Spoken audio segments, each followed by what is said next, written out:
I pari që mbërriti ishte Mark Froku i Partisë Kristian Demokrate. Më pas erdhen edhe krerët e disa prej partive kryesore të koalicionit të majt, por takimi i parë i Ramës me aleatët nisi me shtyrje, pas Kalmilo la të kuptojë se nuk ishin thirrur të gjithë.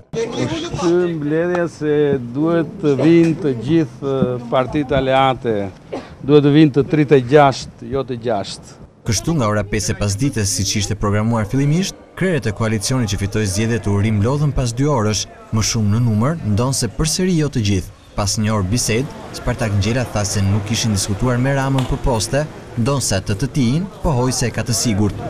Mbajti Gevak garancinë politike për marrëveshjen, edhe të vazhdojmë marrëveshjen, marrëveshjen e keni. Ju jeni kënaqur? Fituesi? Natyrisht jemi. Ju vajte ta mbani postën e ministrit. Patjetër ishte e përgjithshme, ishte e përgjithshme tani. Të lutem, unë e kam bërë marrëveshjen time, ishte me partive, të lutem.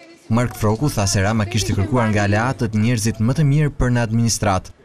Takimi ishte rikonfirmim të marrëveshjes dhe të marrëdhënieve tona. Kryeministri i arshëm që do jetë në detyrë në shtator, foli me ne për formën dhe mënyrën e qeverisjes, duke na porosit në lidhje me njerëzit që do punojnë në administratë. Kjo ishte e gjitha. Nuk diskutuam absolutisht për kabinete apo konkretisht për vende.